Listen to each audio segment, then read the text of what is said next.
Hello, everyone. Welcome back to the discussion. We are discussing the issues that we're having as the African nation, the African race, issues that are critical to our personal, mental, emotional, and most importantly, the development of the nation and the development of the race so that we are properly able to function in our lives and in every sphere and area that we step into. Please remember to like and share this video. Let us start the discussion. Leave your comments. Let's discuss. Today, I'd like to speak with you on the topic, the Black in our history. Subtopic, who told you you were Black? Now, in assisting me with the discussion, I want to rely on the definition of Black.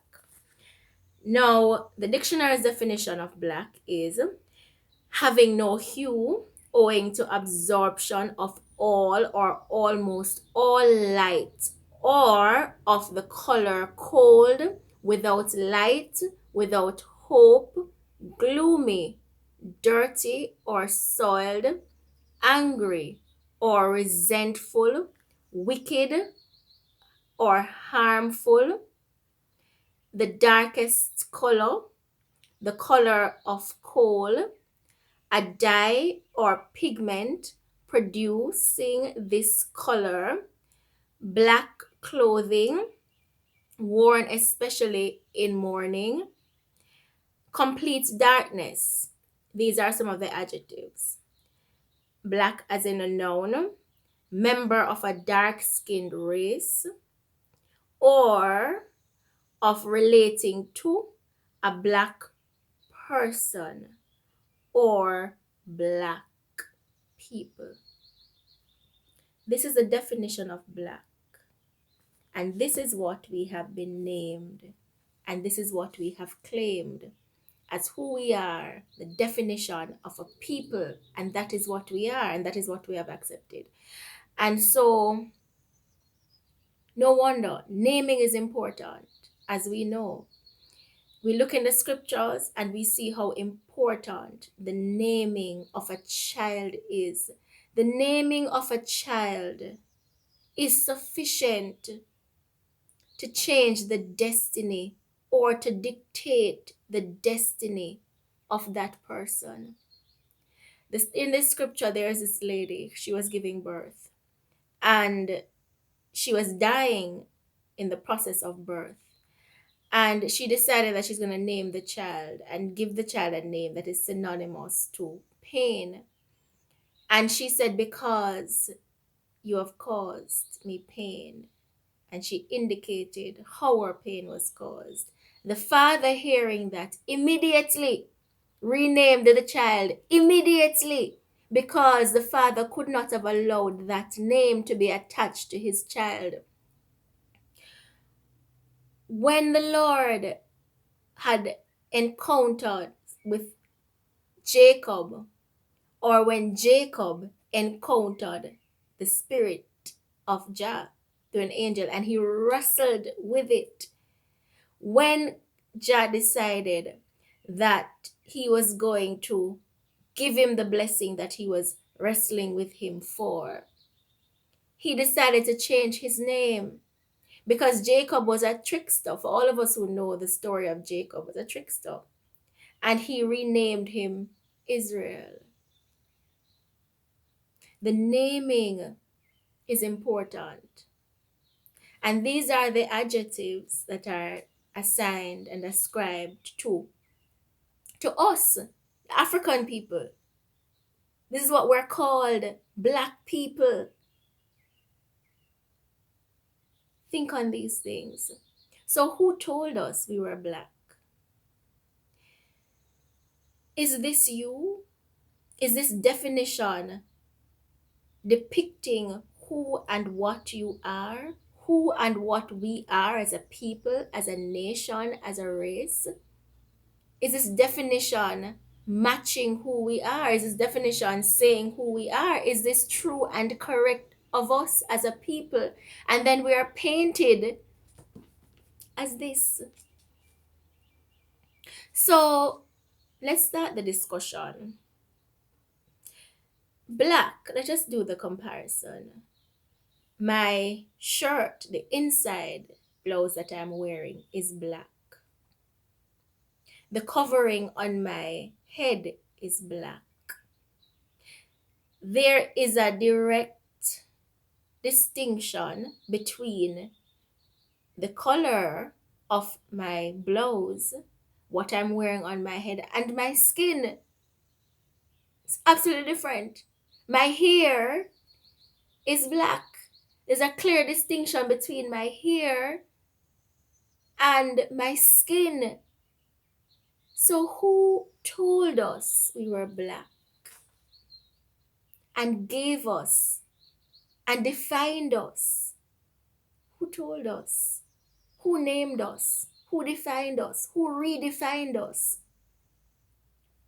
It is incumbent on us to define ourselves and to redefine ourselves and to establish the truth for what it is.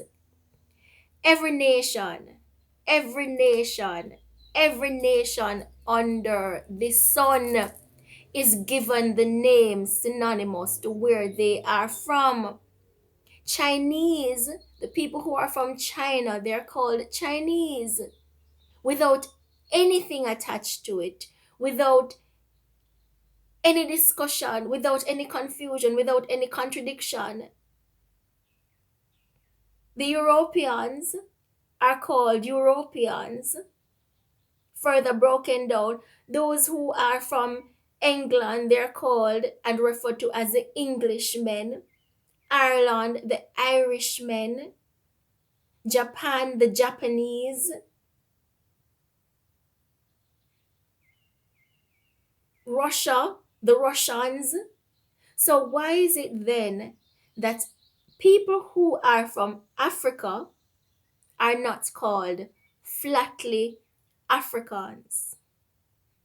Why is it that we have to be named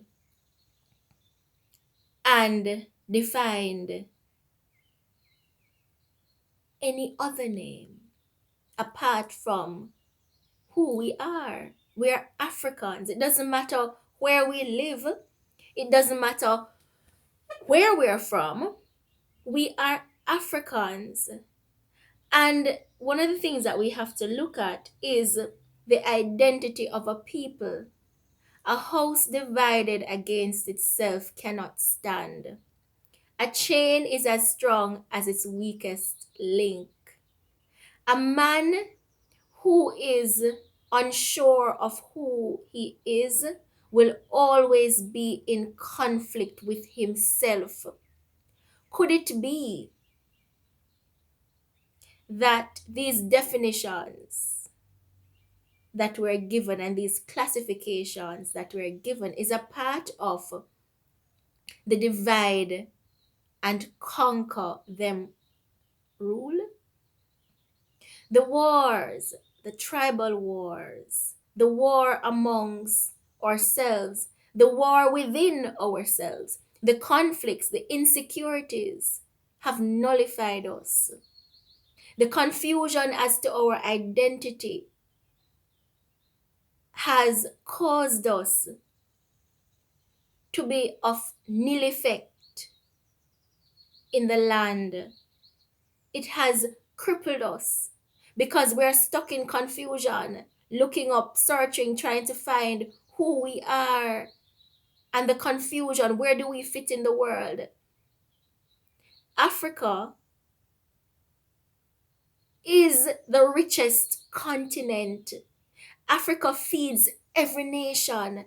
Every nation feeds from Africa, which means that every African is rich. We are rich in minerals. We're rich in love. We are rich in substance. But we have been redefined.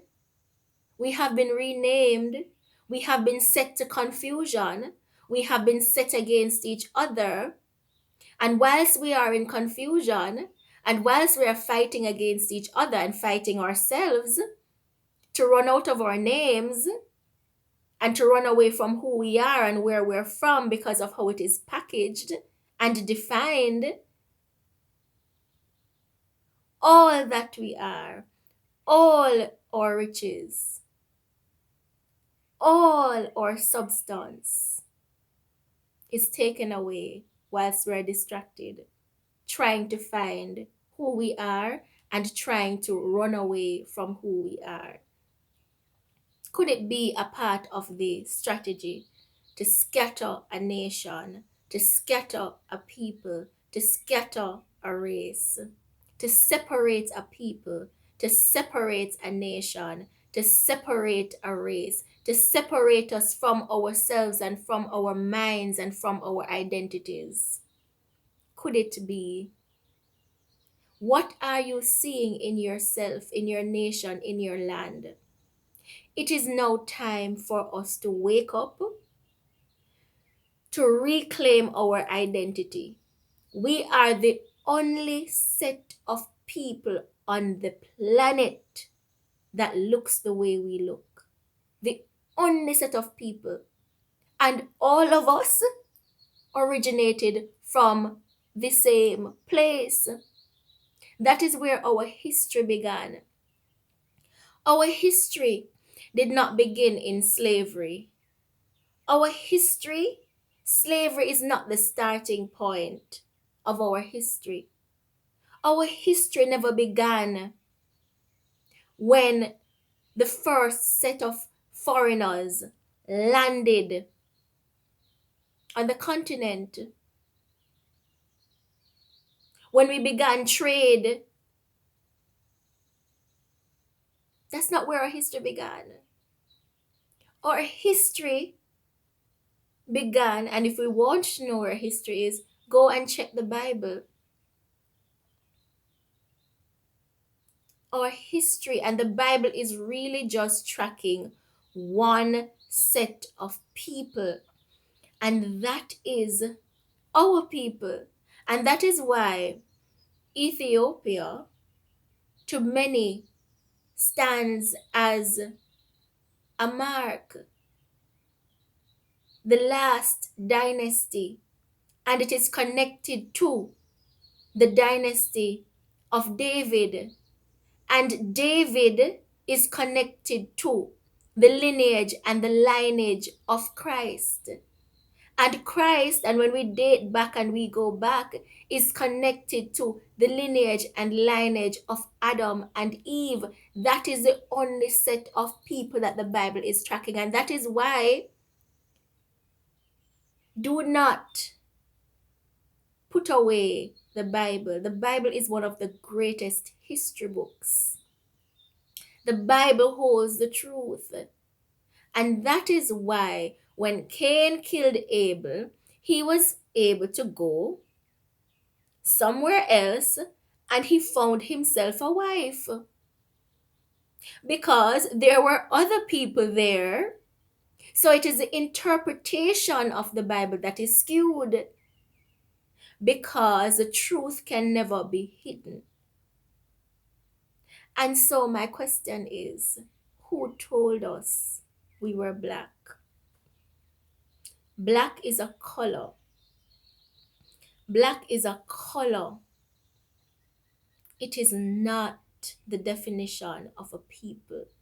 It is not the definition of our race. It is not what we are. It is not our substance. This definition of angry and wicked is not our definition. It is not who we are.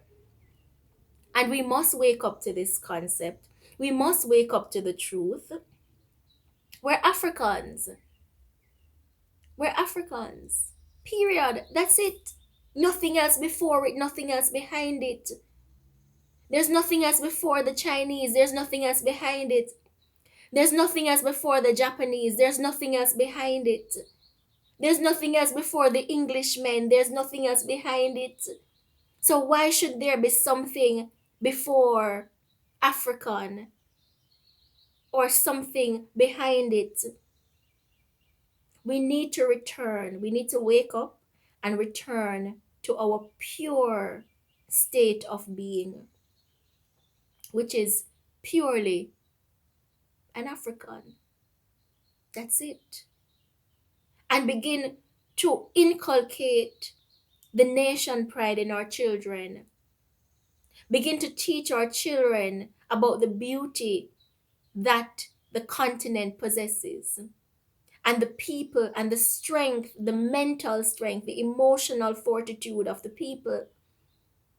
We need to go back and teach our children that we were once kings and queens, and that the representations are there.